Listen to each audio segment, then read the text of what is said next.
What are the richest countries in 2025? Well, it depends on the metric you use to determine a country's wealth. We could use gross domestic product, or GDP, which measures the economic activity in the country. This is the metric used most often to compare how large a country's economy is. Yet, by this ranking, India would be the 5th richest country in the world. Now, they certainly aren't the poorest. But if you compare India to what would be the 6th richest country by this ranking, the United Kingdom, it's clear that this metric is not optimal. Even if we balance the GDP by the number of people in a country, we run into the same issue. GDP measures economic activity, not how wealthy a country's citizens are. So what can we use instead of GDP? Well, income. Income measures how much people in a country make. We then need to adjust that not only to US dollars for comparison, but also to adjust for prices. Some countries are more expensive than others, so if we don't adjust for prices, or else we bias towards more expensive countries. And one last thing we have to account for is using median income instead of average. Average incomes can be easily skewed by high earners. For example, Adam makes $30,000, John makes $35,000, Susie makes $25,000, Jay makes $20,000, and Tom makes $1 million. What do you think the average and medians will be? Let me know in the comments below. 1, 2, 3. Okay, now that you made your guess in the comments, here are the numbers. The median is $30,000, probably about what you expected, right? Now the average was $222,000. So you can see how a high earner like that can easily influence the results. For instance, the median income for the US is half of its average income. So now that we have our metric, what are the top 10 countries? Well, in 10th place, we have the Netherlands with $35,891. First up, we have the Netherlands. The Netherlands is a country of almost 18 million in Western Europe with a GDP of over $1 trillion. The Dutch economy is quite diverse with many different industries. One of those prominent is transportation.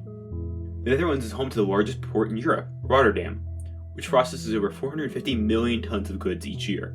And they also have one of the largest natural gas reserves in Europe, accounting for 25% of all European Union gas reserves. The Netherlands is the 7th largest tax haven in the world, however, and they have a large tourism sector, receiving 11.3 million tourists last year. In 9th place, we have Australia with $36,835. Australia is a country in Oceania with 26 million people and a highly developed economy. One of the major sectors of the Australian economy is natural resources, such as gold, coal, and lead. And Australia is the top producer of iron in the entire world. Australia also has a moderately sized industrial sector. Although not as high as in the past when it made up to a quarter of GDP, Australia still produces a lot of goods for their domestic and international markets such as beverages and machinery. Besides from natural resources and manufacturing, transportation and services are other important contributors to the economy. Rank 8. Iceland, $36,853. Iceland's a bit smaller than the previous countries, both physically and population-wise, with less than 400,000 people and being a small island. So how does a small island with less people than Wyoming become one of the richest countries in the world? Well, for one, tourism. Iceland receives over 2 million tourists a year. It's more than 5 times its population. And those tourists spend over $7 billion on Iceland each year. Another contributing factor to Iceland's high income is incredibly low energy prices, due to the large numbers of geothermal plants, which generate electricity renewably by using the Earth's heat. 7th place, Belgium, $37,110. Belgium is a moderately sized country in Western Europe, coincidentally next to the Netherlands. Belgium is a member of the European Union, or EU, and is home to many of its institutions, such as the European Council and European Parliament. These institutions spend a lot of money to hire employees in Belgium.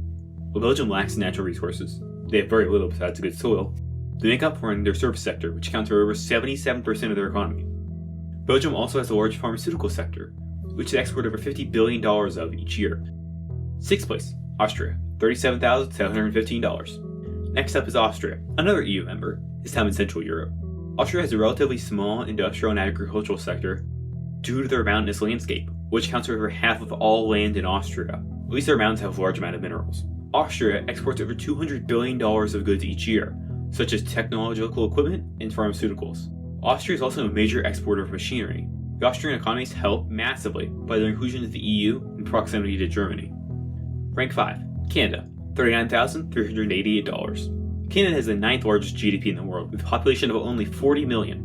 The Canadian economy is quite diverse as a result. One of the largest sectors, accounting for over 10% of GDP, is manufacturing. Canada manufactures many different things. The most significant is cars and car parts. This is helped by the United States-Canada-Mexico Agreement, which is a free trade agreement. This results in these cars and car parts not being subject to tariffs or import taxes when exported.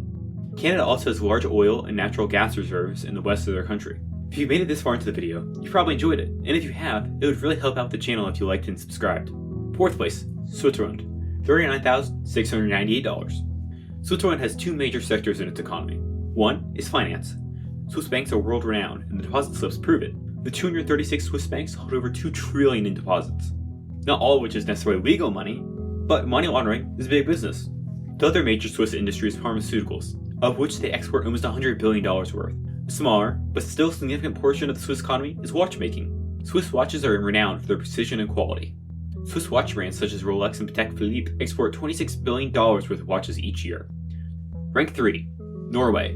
$41,621. Norway has a very equal economy, with one of the lowest income inequalities in the world.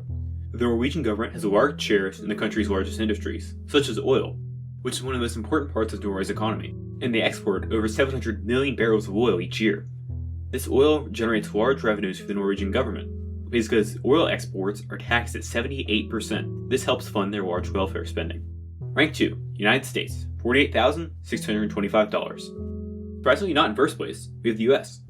Population of over 300 million, it's certainly the largest country on this list, and by a wide margin. The American economy is vast and complex.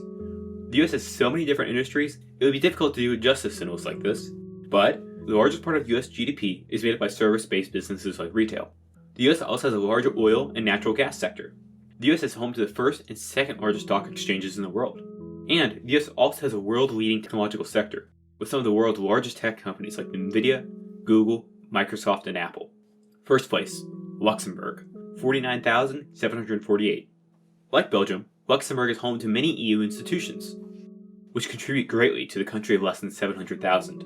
Luxembourg also has a large financial sector, like Switzerland, with over 100 different international banks, with more than 800 billion in deposits. In addition, Luxembourg has a large steel industry, which exports over $1 billion worth of iron blocks each year. Luxembourg has a small, but significant agricultural sector, which produces over 10 million liters of wine. Luxembourg also sees a lot of tourism to its capital Luxembourg City and nearby medieval castles.